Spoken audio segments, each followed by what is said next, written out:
At issue this Sunday, the first and apparently only debate between Vice President Harris and former President Trump. A massive audience tuned in.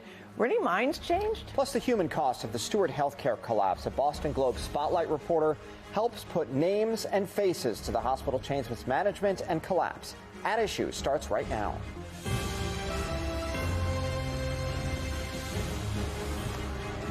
Hi, and welcome to another edition of At Issue on this Sunday. Thanks for joining us. I'm Jeff Saperstone, in for Corey Smith. And I'm Sue O'Connell. Coming up, a look at the human cost of the Steward Health Care collapse with Boston Globe Spotlight reporter Liz Kowalczyk. Now, normally at this time of the show, we look back at the biggest political stories of the past week. Last week, there was one major story, as you know, the first debate between Vice President Kamala Harris and former President Trump. There was a ton of anticipation heading into this contest. Harris and Trump had never met before, let alone debated, and this presidential race is so close. Polls show it's a coin flip that will come down to a handful of states. So, how was the debate? Well, some describe it as a doozy with some memorable moments. Matt Pritchard tells us this contentious debate started with a handshake.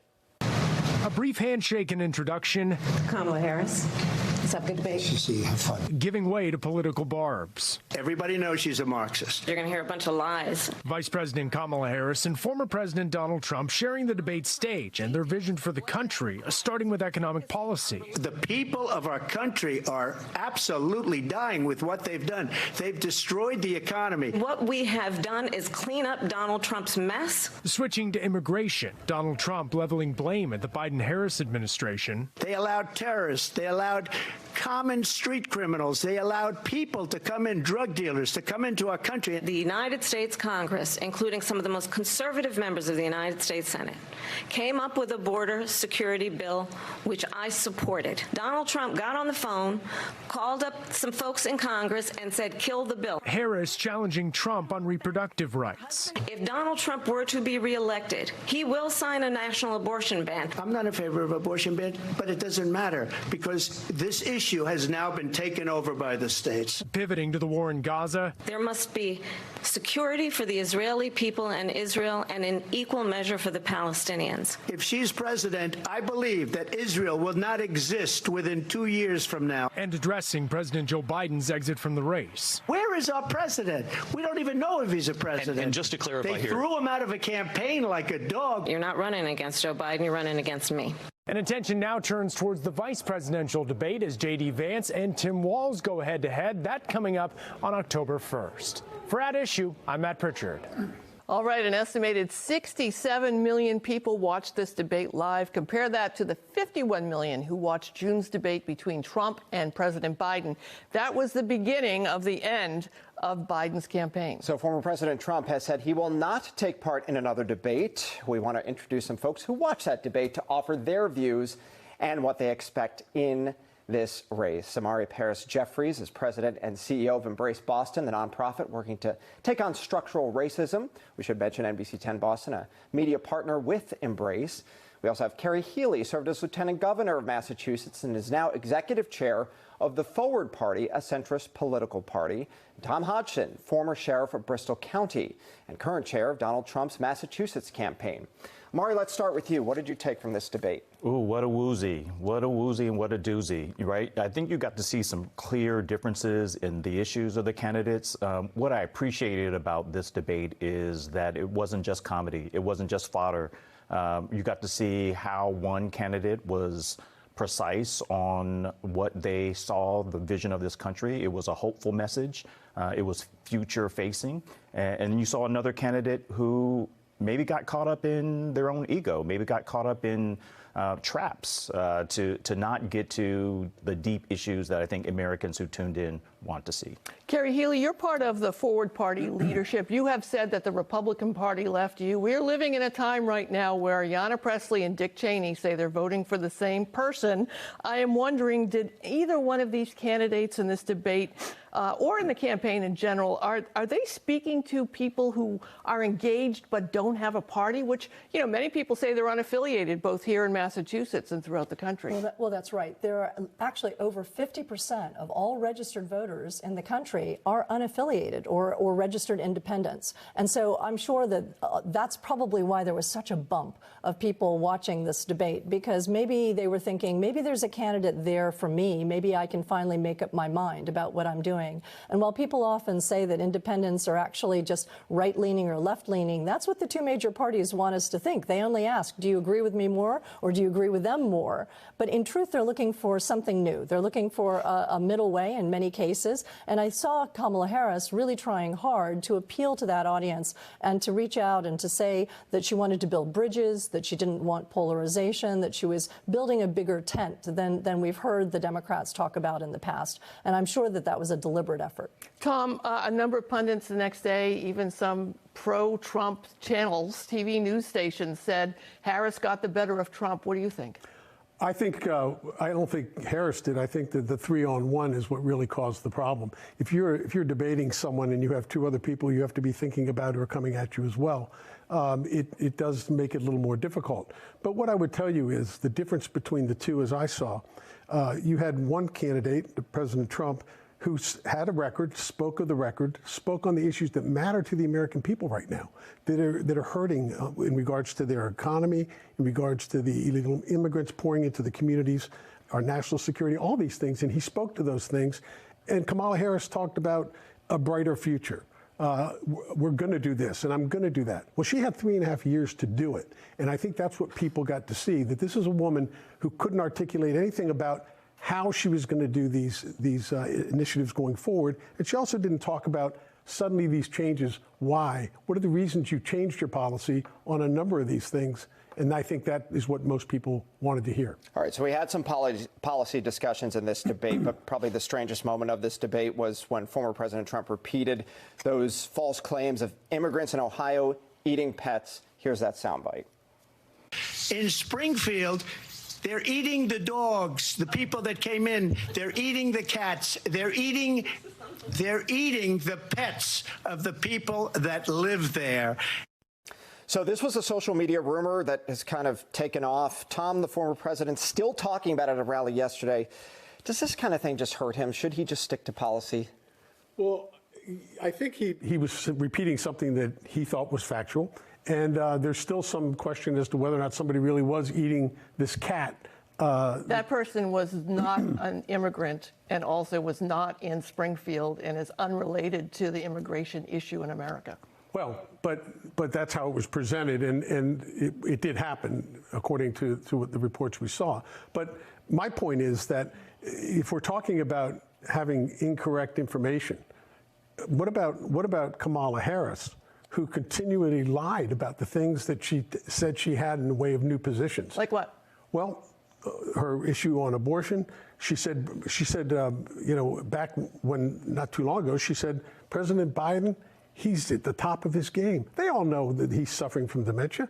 They know that these things aren't true, and they look in the camera and they tell the American people these things, and those are intentional, versus someone who may have misspoken, in the case of President Trump, in regards to where it was located. And remember, the fact-checking, which we all know, only happened on President Trump by those two commentators. Omar, you want? Yeah. Yeah, I disagree. And can we start by just agreeing that we pronounce the vice president's name as Kamala Harris and not Kamala Harris? So we can all agree with that. And fact-checking can't be seen as 301, right? Massachusetts has the third largest Haitian American community after Miami and New York City. And so the illegal immigrants in question were Haitian Americans, legal immigrants in some cases. And so when we talk about language about eating cats and dogs, particularly in a segment of our community, particularly in a state that has the third largest Haitian American community, it goes to polarize people, right? And so it's hard to hear messages when the first thing coming out of the former president's mouth is something that's polarizing like that. And Carrie, do you think this turns voters off? Do you think that people like you're talking about, the people who are looking for a party, listen to this and go, Well, it's probably a question of whether you think any publicity is good publicity. And what it really pointed out to me is the power of social media. So here's a rumor on social media that sounds ridiculous and racist, all at once. And yet, so that comes up at a national debate. And many people are aware of this rumor in the audience. And it's used to further polarize people in America. It's used to be, creating hate mongering. But at the same time, what you see afterwards is this huge explosion in social media. Some of the most creative memes you've ever seen in your life came out of that moment, and it's perpetuated that discussion. So I think we all need to really look at where people are getting their news these days. Most of the time, 70% of young people get their news from social media. And so let's have a larger discussion around the impact of that on this race. So, Carrie, I want to bring in now Aaron O'Brien into this discussion, a political science professor at UMass Boston. Aaron, you're an Ohio native. What's your view on this whole thing? Is this a case of where we've seen in the past, well, Trump knows what he's doing with this, that's why he's still talking about it? I mean, what are we seeing here? Well, first, thank you for letting me represent for the great state of Ohio. But secondly, and more substantively, I'm a political scientist. Classes have just started. My job is not to have my students think like me. My job is to increase their standards of knowledge. We call it epistemology. And so it's deeply problematic when one of the presidential candidates, former President Trump, is elevating that kind of conversation to a presidential debate. No one in their right mind listens to the Nextdoor Facebook app to get information. And so, yes, the memes were funny. I totally get that. My dog might be nervous.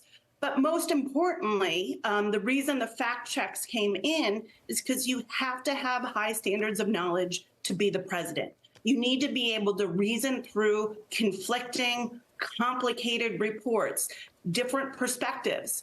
And if the former president is elevating something this silly and deeply problematic, then I think a lot of voters can take a larger lesson about who do you want reasoning for you and representing you. That's important. Aaron, we've talked over the years about the role of women in politics and the hurdle that women have faced and still face getting elected and being judged by others when it's not. Sometimes a man does one thing and a woman does the same thing, and it's a totally different judgment. How do you assess how Vice President Harris did as a performance on stage last night, and how she's handling her campaign since Biden dropped out less than just 2 months ago? I think she's been really marvelous by trying to stake the middle ground. You're right. If voters know what they're getting with Donald Trump, they know his shtick. He's been around for over 10 years. They don't necessarily know what they're getting with Kamala Harris. And we do find with women in politics, there has been real improvement with voters, especially male voters, willing to vote for a female candidate. But there's about a 3% bias against women, and it's amongst male independent voters, disproportionately white. And so I think part of the reason she's being so moderate left, definitely left, but moderate left, is she's being very disciplined in targeting those voters, especially those voters in places like Pennsylvania, Ohio to a lesser extent, but especially Pennsylvania and Michigan. All right, I want to bring Carrie back into this discussion. You've taken part in high-profile debates, obviously, in your run for governor. The vice president, she did dodge some of the questions that were asked about the border and Afghanistan. Was that a mistake? Did she do enough? Should she do more if there is another debate the next time? I think it's a very typical tactic for people in debates to try to pivot off of difficult questions or ones that you don't feel you can necessarily answer to your own advantage. And clearly Afghanistan is going to be one of those. I think that it's going to be very difficult for the Biden administration and for Kamala in particular to really make the case that they did that well, that the withdrawal from Afghanistan was properly executed. And so I think that pivoting off that question was probably a wise move for her, but people will continue to ask the question now, and legitimately so. And should the former president, Tom, had maybe capitalized on that question a little bit more? I know he kind of brushed on it a little bit, especially the issue of Afghanistan. Well, I think he made clear in the very end, in his final statement, that she had 3.5 years to deal with these problems, and she didn't. And not only that, but he brought up about the border issue, Afghanistan. Look, she continues to misrepresent the truth to people, and everybody saw it. And the president, I thought, did a good job, the former president, in making sure that he clarified exactly what it was she was doing. Amari, shortly after the President Biden left the race and Vice President Harris became the candidate, you wrote in Commonwealth magazine, this year's election is not just about choosing a leader, it's about reaffirming our commitment to the values of democracy, justice, and equality. Is Harris living up to that? I believe she is. And I think what's happening amongst voters is this bad news fatigue. And part of one of the things that makes us one of the greatest democracies in this country is that we have elections, and after the election is over, we all become Americans again. And it's our responsibility to support the candidate who won. And I think what I really appreciate about her candidacy, what I really appreciate about this moment, this level of optimism and hope that she's bringing into this election. And we just went through some of the toughest 4 or 5 years of this pandemic, this racial pandemic, this viral pandemic, this economic pandemic. And we're all struggling. We're all coming through this trauma. And so having a candidate, having a president that could unite us, having a president that can be hopeful. 2026 is the country's 250th birthday. What does America look like for the next 250 years? And so we have this opportunity to reimagine what American democracy is for the next 250. And I'm excited about that candidacy and what this election hopes for and presents itself to be. All right, Aaron, I want to bring you back in just quickly. It's an unprecedented era in terms of everything, right? But what are you looking for quickly from each campaign over the next couple of weeks? Well, first, from voters, I'm looking. It looks like Harris is up as a result of the debate by +5. Does that stick? We're in such a highly polarized moment. I'm not sure that stays. I want to see both candidates out campaigning hard. I expect that Harris and Walz will be doing so in those states that they're struggling more, the blue wall of the upper Midwest. And I want to see if Donald Trump is campaigning. He seems to be doing that more. And even though last week he said he wouldn't debate again, I'll be interested if the polls push him to do so. A lot to watch for in the next, month and a half here. Aaron O'Brien, Amari Paris Jeffries, Carrie Healy, Tom Hodgson. I wish we had more time to talk about all of this. Thank you so much for being here on At Issue. Up next, putting names and faces to the disastrous decline of Steward Health Care and the mismanagement of its hospitals. The Boston Globe Spotlight team gave us all a human look at the toll of this scandal. One of its investigative reporters joins us now. As Healy administration officials work to finalize the sales of 6 Steward Health Care hospitals by the end of the month, some lawmakers are trying to hold the bankrupt company's CEO accountable for Steward's collapse. That's right. Last week at a Senate hearing, the chair reserved for CEO Ralph DeLatorre sat empty. DeLatorre declined to testify at the hearing despite a congressional subpoena.